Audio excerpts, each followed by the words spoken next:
2 of how I became anorexic and bulimic and how I overcame it. Part 1 was about how I became anorexic and bulimic, and part 2, which is now, is about how I overcame it. So I started working in a gym and everyone around me was pretty into nutrition, and I was too. I was always into nutrition, but I really didn't have a clue about what good nutrition was about. So I found the raw food movement, and I couldn't hardly find any information on the raw food movement at all. I went to libraries, went to bookshops, everything, and there was just hardly anything on it. And if there was, I got it and I devoured it. So I went online and there was heaps of raw food forums. There's actually quite a few raw food forums, which was really impressive. And I found a couple and I got on there and I started to learn more about the raw food movement.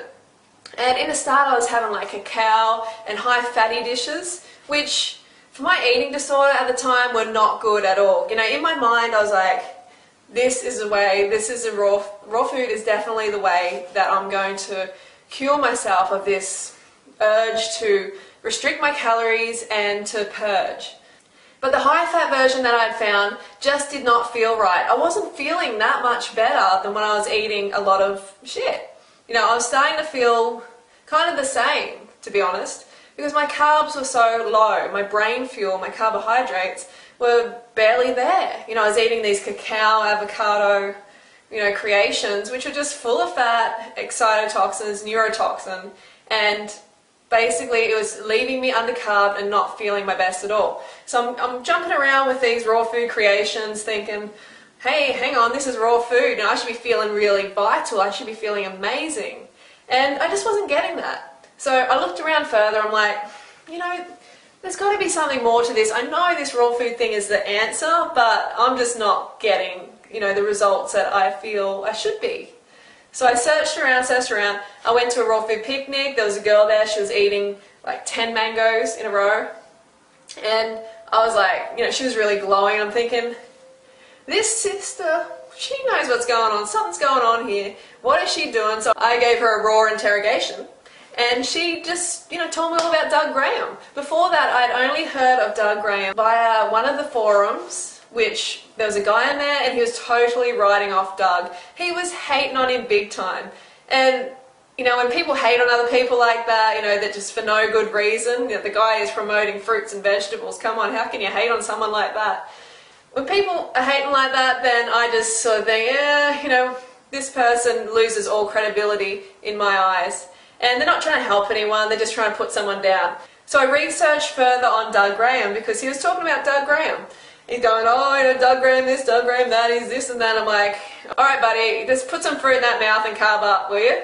So anyway, I looked into Doug Graham and found, the most perfect lifestyle around. He recommended so much fruit, and I was always like, I can't have too much fruit because my candida is going to go crazy, which is totally wrong. It's an excess fat in the bloodstream problem, which I'm going to make a video about, so stay tuned for that. I got a consult with Doug. I went on basically Banana Island for 1 month, and after that I was like, found the holy grail. Woo. Yeah, I did my happy dance. I did my happy dance because I was feeling so vibrant, and for the first time in my life I didn't want to vomit. I didn't want to restrict my calories.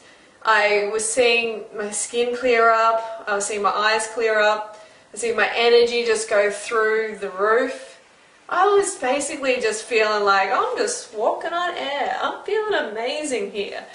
There is something in this lifestyle. And basically from then on I just knew that that was it, I wanted to live the fruity, high carb lifestyle. And now I don't feel guilty after eating, I don't feel like I'm eating dairy, I don't want to vomit. I don't want to restrict my calories. I don't have dizzy periods or blood sugar issues at all. I don't have this inability to focus on things and this almost feeling like I'm going to faint all the time, which I had before. I was like a mess. I could hardly focus on anything. And that is not the case now. I've got focus. I am regularly happy for no reason.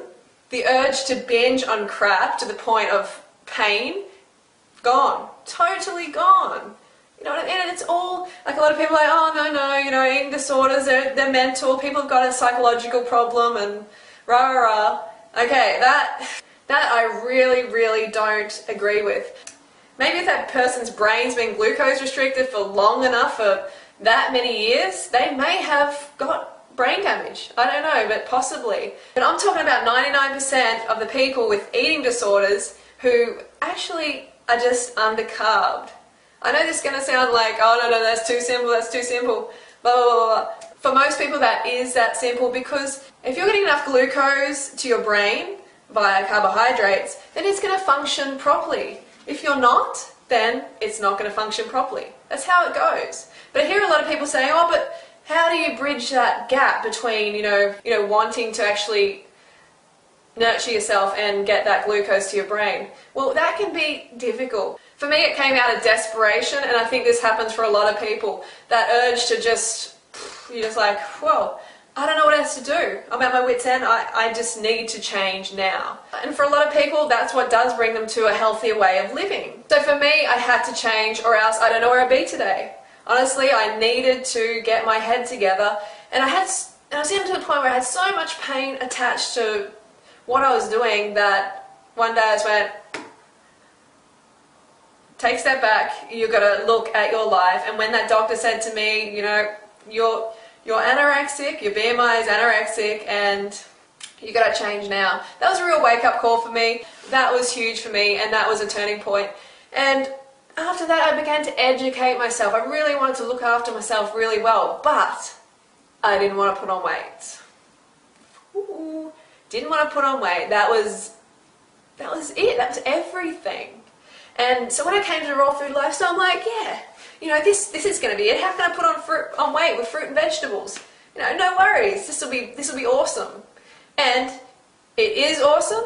But if you're coming from a background of undereating, of anorexia and bulimia, and you put on a little bit of weight, if your weight rises to a healthy level, that is healthy. It's just this initial period of adjustment that your body has to go through. It has to balance out.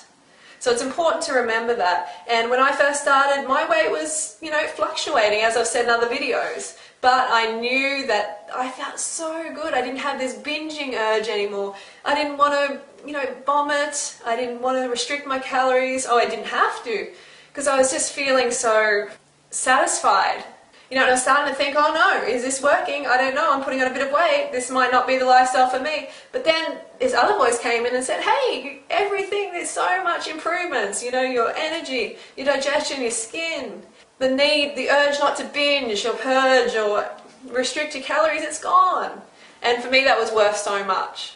I was not going to give that away for some superficial thing as weight loss. And now I'm 20 kilos lighter. I eat all the calories I want. I never, ever, ever, cross my heart, swear to God, whatever, I do not restrict my calories ever. The last time I did it was years and years ago, and God, if you want to live an abundant life, then restricting something, like restricting real food, nature's gifts, fruits and vegetables, then you're not going to get it. Trust me, you're not going to live abundantly. You're still going to be in this deprivation, diet, merry-go-round mentality. So you've got to step off that, and you've got to carb up. So it's all about carving up. I'm just going to wind it up now. So you may have to get to a point in your life where you're experiencing so much pain from what you're doing now that it tips you over the edge into changing. Okay, that's what happened with me, and that's what happens with a lot of people. And then, then educate yourself. Follow people who are thriving on the lifestyle. Follow the high-carb people. The high-carb people are the ones who are happy and energetic and glowing, and you can have that too. But you have to be patient, and you have to keep the carbohydrates up.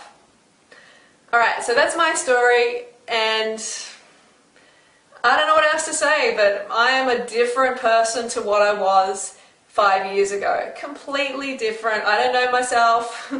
My family doesn't know me. They're just like, you have changed a lot.